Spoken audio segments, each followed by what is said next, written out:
आपण गेले 2 भाग ज्यांना लिहिताना इंग्रजी लिहिताना इंग्रजी वाचताना अडचणी येतात असे जे विद्यार्थी आहेत त्यांना इंग्रजीत पास होण्यासाठी किंवा कमीत कमी 40 गुण मिळण्यासाठी काय प्रयोग करता येतील याच्याविषयी चर्चा करत आहोत। पहिल्या भागामध्ये पहिल्या पार्टमध्ये आपण 8 गुण कसे मिळवता येतील याचा विचार केलेला आहे।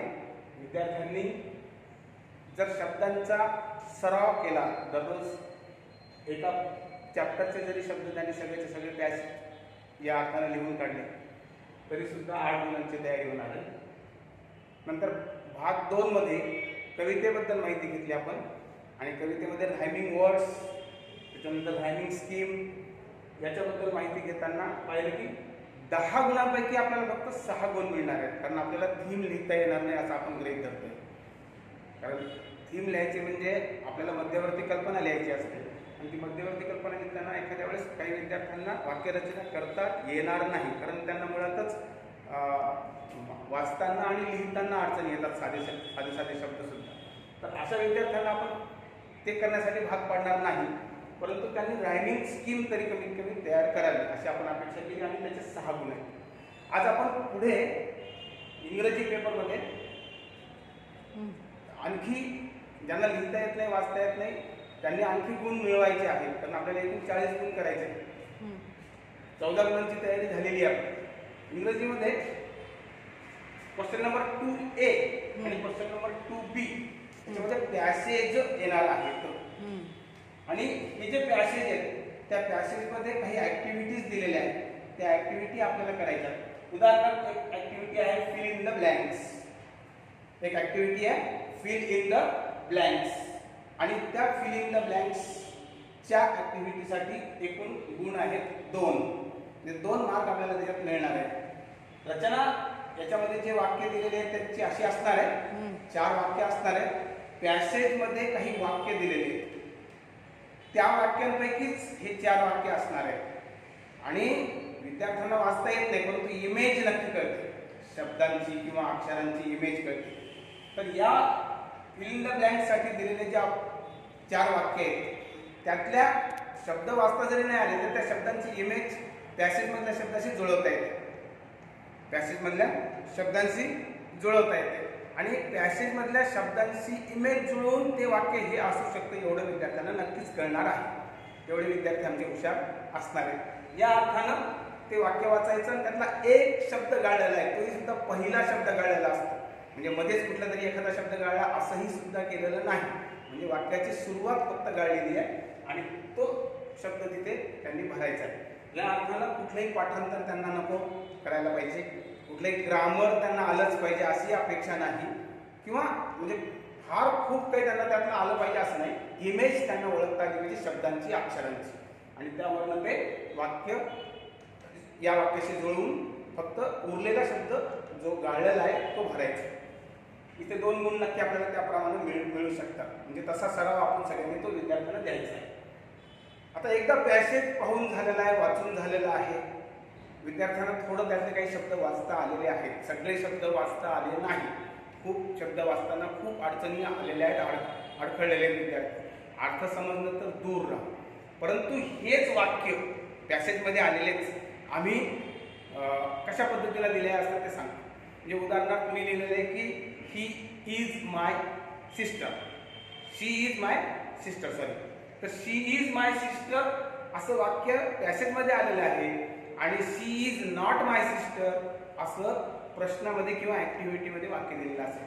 तर शी इज नॉट माय सिस्टर हे खरं आहे का खोटं आहे हे विद्यार्थ्यांनी ट्रू ऑर फॉल्स या ऍक्टिव्हिटीमध्ये 4 गोष्टी येतात एकूण, त्या 4 फक्त वाक्यांचं ट्रू ऑर फॉल्स ओळखायचं आहे आणि त्याचं वाक्य लिहून त्याच्या पुढे ते वाक्य ट्रू आहे किंवा ते वाक्य लिहून त्याच्या पुढे ते वाक्य फॉल्स आहे असं लिहायचं आहे आणि त्याचे आपल्याला एकूण 2 गुण मिळणार आहेत। इथेही सुद्धा आपल्याला विद्यार्थ्यांना काही पाठांतर करायला लावण्याची आवश्यकता नाही, खूप काही लोड त्यांना देण्याची आवश्यकता नाही। थोडासा अभ्यास जरी विद्यार्थ्यांनी केला तरी सुद्धा ही ऍक्टिव्हिटी सहज करता येणार आहे आणि हे गुण 2 मिळवता येणार आहे। त्यानंतर आता पॅसेज वाचून झाला 2दा, एकदा फिल इन द ब्लँक साठी वाचून झाला एकदा ट्रू आणि फॉल्स साठी वाचून झाला म्हणजे आता विद्यार्थ्याला थोडंसं पॅसेज कळायला लागलेला आहे. कळायला लागल्यानंतर एक ऍक्टिव्हिटी दिलेली आहे. त्याच प्रश्नामध्ये क्वेश्चन नंबर 2A और 2B मध्ये काय ऍक्टिव्हिटी आहे माहिती आहे ती? खूप सोपी ऍक्टिव्हिटी आहे. Arrange the sentences awkward in the passage. विद्यार्थी मित्रांना आपण याचा अर्थ समजून सांगूया. अरेंज द सेंटेन्सेस म्हणजे वाक्यांचं रचना करायची आपल्याला, म्हणजे वाक्य लिहायचे. कुठे लिहायचे? Awkward in the passage according to sequence. म्हणजे पॅसेज मध्ये ज्या सिक्वेन्सनं ते वाक्य आलेले आहे तो सिक्वेन्स आम्ही मोडला आहे. काही तिसऱ्या पॅरेग्राफ मधले वाक्य आम्ही पहिल्यांदा घेतले, दुसऱ्या पॅरेग्राफ मधले नंतर घेतले, पहिल्या पॅरेग्राफ मधले शेवटी घेतले. फक्त ते पॅसेज मध्ये कशा पद्धतीने आलेले, कोणत्या सिक्वेन्सने आलेले हे विद्यार्थ्यांनी सांगायचं आहे. पॅसेज वाचायचा, एकदा वाचून झाला, दोनदा वाचून झाला, आता हा तिसऱ्यांदा तो वाचतोय.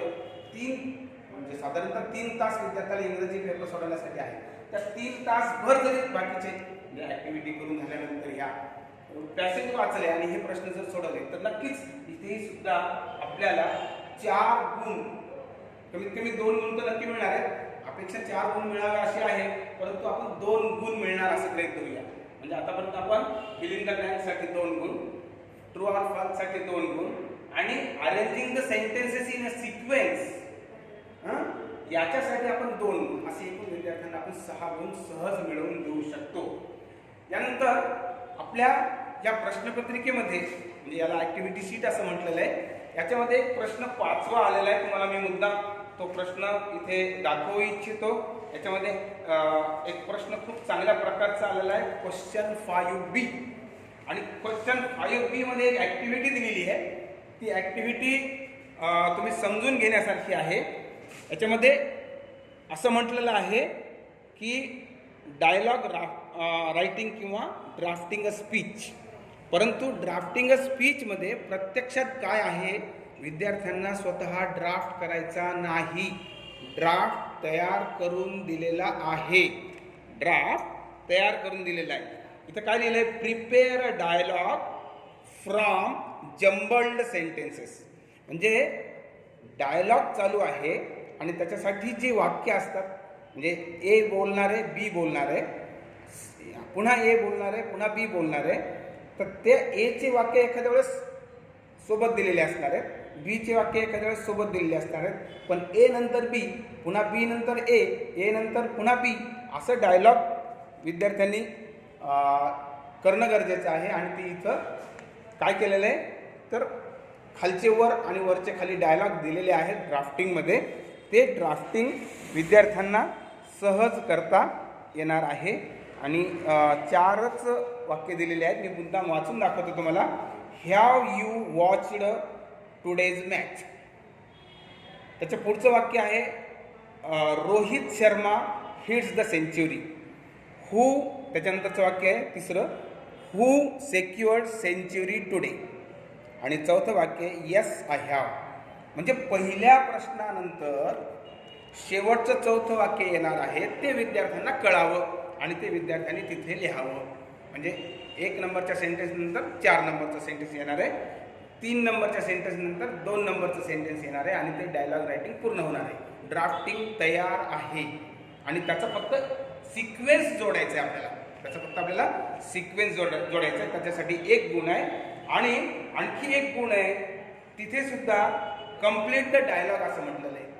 म्हणजे 2 जणांचा संवाद असणार आहे. पहिल्याचा संवाद दिलेला आहे, दुसऱ्यानं त्याच्यावर उत्तर काय दिलेलं असेल. म्हणजे समजा मी एखाद्या विद्यार्थ्याला विचारलं की व्हॉट इज युअर नेम, तर त्या विद्यार्थ्याला फक्त स्वतःचं नाव सांगायचं आहे की माय नेम इज, एवढं सुद्धा म्हणण्याची गरज नाही. फक्त रामा, सरिता असे विद्यार्थ्यांनी शब्द सांगितले तरी सुद्धा पुरेसे आहे. एका शब्दामध्ये 1 वाक्य विद्यार्थी पूर्ण करू शकतात अशी ही कृतीपत्रिका आहे. आणि असेच डायलॉग कंप्लीट करायचे, त्याच्यासाठी सुद्धा 1 गुण आहे.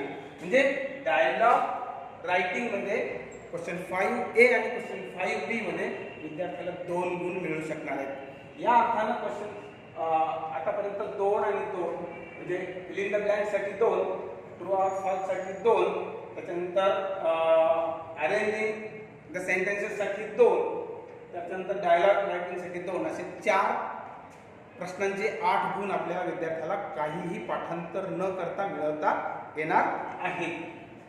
आणखी एक प्रकार आहे तो म्हणजे प्रश्न 7वा आहे. या ऍक्टिव्हिटी शीटमध्ये प्रश्न 7वा आहे. मी मुद्दाम तुम्हाला सगळ्यांना दाखवणार आहे. प्रश्न 7व्यामध्ये ट्रान्सलेशन अशी अपेक्षा केलेली आहे. इथे प्रश्न 7वा आहे, ट्रान्सलेशन असं म्हटलेलं आहे. आणि या ट्रान्सलेशनमध्ये 3 प्रकार दिलेले आहेत, ए बी सी. याच्यामध्ये ए प्रश्न असा आहे की फक्त शब्दांचे अर्थ लिहायचे आहेत. विद्यार्थी इयत्ता 1लीपासून ते 10वीपर्यंत अनेक शब्द ऐकत आलेला आहे. जरी त्याने पाठ शब्द केलेले नाही तरी त्या शब्दांचे त्यांना ऐकून माहिती झालेली आहे. इथे एक शब्द आलेला आहे, उदाहरणार्थ तुम्हाला सांगतो मी, कॉन्फिडन्स. कॉन्फिडन्स हा शब्द अनेक वेळेस ऐकून विद्यार्थ्याला माहीत झाले की याचा अर्थ आत्मविश्वास आहे आणि तो अर्थ तो लिहू शकणार आहे. असे इतके सोपे शब्द यात विचारले जाणार आहेत आणि याला 2 गुण असणार आहेत. 7वा ए मध्ये आपल्याला या विद्यार्थ्यांना 2 मार्क सहज मिळवून देता येऊ शकतात. म्हणजे या पद्धतीने या 5 ऍक्टिव्हिटीमध्ये प्रत्येकी 2 याप्रमाणे 10 गुण मिळवून देता येणार आहेत. म्हणजे आपण भाग 1 मध्ये 8 गुण कसे मिळवायचे हे बघितलंय. खूप सोप्या ऍक्टिव्हिटी आहेत तिथे सुद्धा. भाग 2 मध्ये कविताच्या बाबतीमध्ये तयारी करून घ्यायची आहे, तिथे 6 गुण मिळणार आहेत आणि आजच्या भाग 3 मध्ये 10 गुण मिळणार आहेत. एकूण सगळी जर बेरीज केली तर 14 10 24 गुण होऊ शकतात. याच्या पुढे आपल्याला आणखी 16 गुणांची तयारी कशी करायची आहे हे सुद्धा मी तुम्हाला आजच सांगणार आहे. हे सुद्धा मी थोडक्यात सांगणार आहे. त्याच्यामध्ये ट्रान्सलेशन जे आहे याच्यामधून 3 गुण आपल्याला मिळू शकणार आहेत. ट्रान्सलेशन मधून आपल्याला किती गुण मिळणार शकणार आहेत? ट्रान्सलेशन मधून आणखी 3 गुणांचे प्रश्न येणार आहेत. ते ट्रान्सलेशन सुद्धा विद्यार्थी करू शकतात. त्याच्यानंतर ट्री डायग्राम त्याच्यामधून आपल्याला 5 गुण मिळणार आहेत. त्याची विद्यार्थ्यांनी जर तयारी केली तर. आणि समरी रायटिंग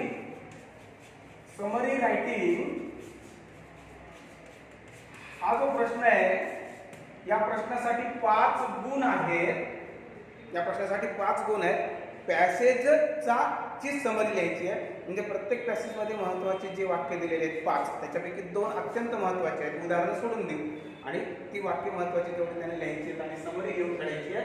आणि शेवटचा एक भाग आहे तो म्हणजे न्यूज रिपोर्ट. याची मात्र तयारी आपण सगळ्या विद्यार्थ्यांकडून करून घेऊ. न्यूज रिपोर्ट याचा अर्थ बातमी कशी लिहित असतात. याच्यामध्ये हेडलाईन लिहायची असते.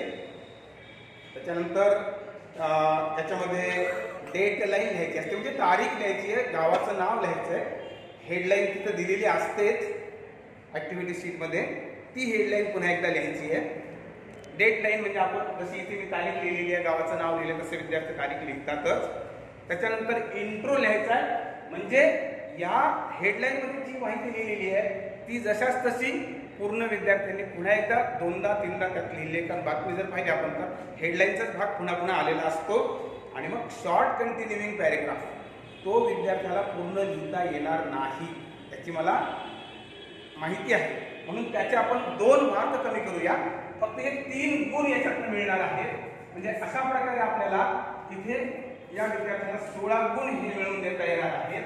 आणि या सगळ्यांची जर बेरीज केली तर 6 आणि 6 12, 12 आणि 8 20, 20 आणि हे 20 40.